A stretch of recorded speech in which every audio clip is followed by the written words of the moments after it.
Hello बच्चों, welcome to the my YouTube channel educational point. तो स्वागत है आपका मेरे इस नए वीडियो में।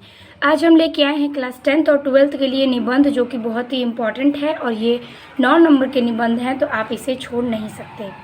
आतंकवाद की समस्या और समाधान, इससे रिलेटेड जो निबंध आते हैं वो बहुत ही इम्पॉर्टेंट है और पिछले बोर्ड एग्ज़ाम में कई बार ये टॉपिक्स पूछे गए हैं। तो आज हम देखेंगे आतंकवाद की समस्या और समाधान को। तो सबसे पहला हमारा हेडिंग होता है आतंकवाद का अर्थ। तो आतंकवाद के अर्थ में आपको क्या लिखना है, चलिए वीडियो को स्टार्ट करते हैं।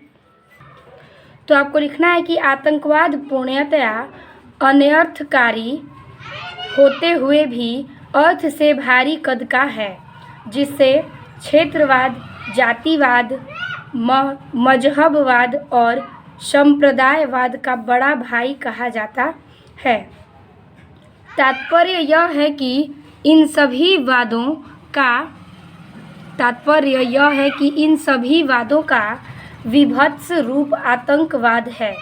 वस्तुतः आतंकवाद एक ऐसी पशु प्रवृत्ति है जिसकी न कोई जाति है, न धर्म है और न समाज और न कोई राष्ट्र है। तो आतंकवाद के अर्थ में ये कहा जा रहा है कि आतंकवाद का कोई क्षेत्रवाद, जातिवाद और संप्रदायवाद का कोई बड़ा भाई नहीं कहा जा सकता। मतलब वो किसी का भी मोह माया नहीं रखते हैं और वो अगर आतंकवाद हैं तो वो एक दूसरे के दुश्मन ही होते हैं। आतंकवाद के लोग किसी पे भी तरस नहीं खाते और वो अगर आतंकवाद कर रहे हैं तो फिर उन्हें प्रवृत्ति की किसी भी चीज़ से कोई मतलब नहीं होती है। ना उससे जाति का कोई मतलब है, ना धर्म है, ना समाज में कोई राष्ट्र है।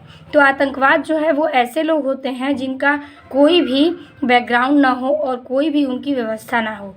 वो अकेले ही होते हैं और उनके परिवार वाले भी उन्हें नहीं होते हैं। अगर वो अकेले हैं तभी वो किसी की जान भी ले सकते हैं।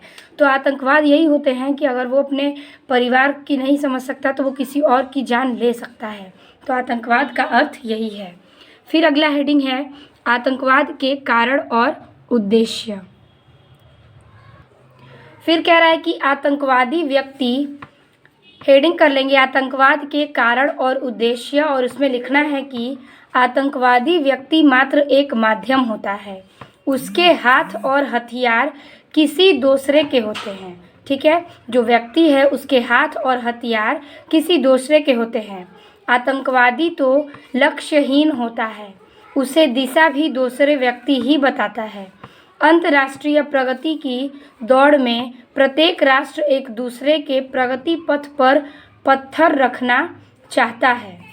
आतंकवाद भी एक पत्थर ही है जो जाति, धर्म, भाषा और क्षेत्र आदि को माध्यम बनाकर प्रगति पथ पर गतिरोधक बनाकर रखा जाता है। तो इसमें कह रहा है कि आतंकवादी जो व्यक्ति है वो सिर्फ एक माध्यम है, उसका हाथ और हथियार दोनों ही नहीं होते, उसकी दिशा दूसरा व्यक्ति बताता है। मतलब उसके जो हेड होते हैं वो बताते हैं कि आपको क्या करना है, क्या नहीं करना है। और इसका कारण ये है कि वो किसी चीज़ को टारगेट रखते हैं और उसी पर अपना उद्देश्य मानकर उसे अपना परिणाम और जो भी दुश्मनी है उससे निकालते हैं। तो यहाँ पे कह रहा है कि गतिरोधक पूरे देश में अस्थिरता पैदा कर देता है, जिसके पीछे एक घृणित और कुत्सित महत्वाकांक्षा होती है। ठीक है, उसके पीछे उसका एक बहुत बड़ा महत्व होता है जो अपने उद्देश्य को वो पूरा करने के लिए लोगों को मारते हैं। तो ये था उनके कारण और उद्देश्य। अब हम देखेंगे अपना नेक्स्ट हेडिंग।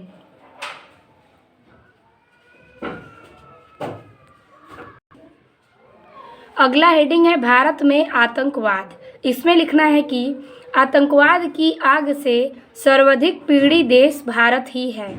मतलब आतंकवाद की जो आग है उससे सबसे ज़्यादा घायल भारत देश के लोग हुए थे। हालत यहाँ तक आ पहुँची है कि 13 दिसंबर 2001 को हमारी संसद पर भी हमला हुआ। ठीक है, मतलब कि हमले पे हमले होते जा रहे हैं और 13 दिसंबर 2001 में भी संसद पर हमला हुआ था। इसमें पाकिस्तानी सूफिया अंग्रेजी ISI के हाथ होने की पुष्टि हुई है। मामला सामने यह आया है कि पाकिस्तानी जो खुफिया है वो एजेंसी से ISI के हाथ होने की ये पुष्टि है। ऐसी ही हालत जम्मू कश्मीर विधानसभा पद पर भी हो चुका है। यही हालत कश्मीर के विधानसभा पर भी हुई है। हमारे भारत में आतंकवाद का सिर दिनों दिन उठता ही जा रहा है। हमारे भारत के लोगों पर आतंकवाद का जो हमला है वो दिनों पर दिन बढ़ता ही जा रहा है। पंजाब और असम इस संत्रास में कुछ समय पहले ही बाहर आए हैं।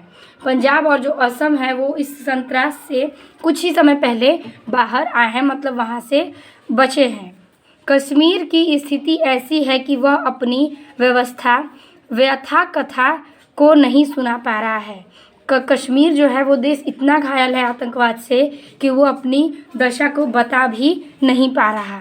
आतंकवाद की लगी आग में वर्षों से जल रहे पंजाब की पीड़ा अभी शांत भी नहीं हुई थी कि भारत का एक कोना कश्मीर का कराह उठा और कहने लगा कि मुझ पर मेरे अपनों के खंजर भोंके जा रहे हैं।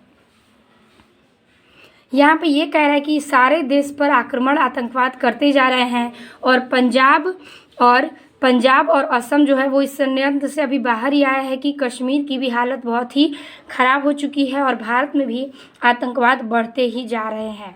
कश्मीर वालों का कहना है कि मुझ पर मेरे अपनों ने ही खंजर भोंके जा रहे हैं। कुछ मिलाकर कहा जा सकता है कि भारत में आतंकवाद दिनों दिन आगे बढ़ रहा है। मतलब कुल मिला जुला के ये पता चलता है कि भारत में भी आतंकवाद पहले से इसकी बढ़ोतरी होती जा रही है और आतंकवाद का हमला भारत पे भी होता आ रहा है। तो इतना टॉपिक आप भारत के आतंकवाद के हेडिंग में लिखेंगे। बाकी अगला हेडिंग है आतंकवाद के अंत का उपाय। तो इसके अंत का उपाय क्या है, तो चलिए देखते हैं। आतंकवाद के अंत के लिए हमें युद्ध स्तर पर जूझना पड़ेगा। आज सद्भावना के प्रसार की आवश्यकता है। युवा पीढ़ी जो भटकाव के रास्ते पर है उन्हें विश्वास में लिया जाए और उसमें देशभक्ति की भावना का प्रचार प्रसार किया जाए। मतलब कि युद्ध स्तर अगर एक दूसरे के प्रति होगा तभी इसका अंत होने वाला है कि कौन देश में जीत होती है। इसका प्रचार प्रसार करना भी देशभक्ति के भावना के लिए बहुत ही ज़रूरी है। आतंकवादियों से किसी प्रकार का समझौता करना राष्ट्र के लिए घातक सिद्ध होगा। उन्हें देशद्रोह के आरोप में मृत्यु दंड दे दिया जाना चाहिए। प्रशासन को चुस्त दुरुस्त बनाया जाए और समुचित अधिकार दिए जाएं, जिससे वे हर परिस्थिति में स्वयं निर्णय ले सकें। अंतर्राष्ट्रीय स्तर पर आतंकवाद को बढ़ावा देने वाले राष्ट्रों के विरोध संघर्ष किया जाए और उनकी निंदा हो। ये हो गया आपका आतंकवाद के उपाय में। ठीक है, अब लास्टवा हेडिंग है हमारा उपसंहार। तो उपसंहार में हमें क्या लिखना है, तो देखिए हेडिंग करेंगे उपसंहार और लिखेंगे इसमें कि आतंकवाद और भारत क्रमशः मृत्यु और जीवन जैसे एक दूसरे के सामने खड़े हैं। अतः प्रत्येक जनता का उत्तरदायित्व है कि वह इसको समाप्त करने के लिए अंत तक संघर्ष करे। किसी देश में अशांति और आतंक फैलाना उस देश में अस्थिरता की आग फैलाना है। इससे शत्रुओं को तो बल मिलता ही है, धन जन की भी बहुत हानि होती है। प्रगतिवादी योजना की प्रगति के पांव रुक जाते हैं। तो ये उपसंहार में हमें लिखना है कि उनकी मृत्यु का जीवन कैसा है। तो उपसंहार में हमें यही लिखना था कि हमें इन सारी चीज़ों से क्या पता चलता है और क्या होता है। तो यही कह रहा है कि प्रगति के पांव रुक जाते हैं इन सब चीज़ों को देखते हुए। तो आतंकवाद जो है वो एक दूसरे के सामने खड़े होने जैसा ही जीवन प्रतीत होता है। तो ये हो गया हमारा उपसंहार और इसी प्रकार से हमारे इस टॉपिक का अंत होता है।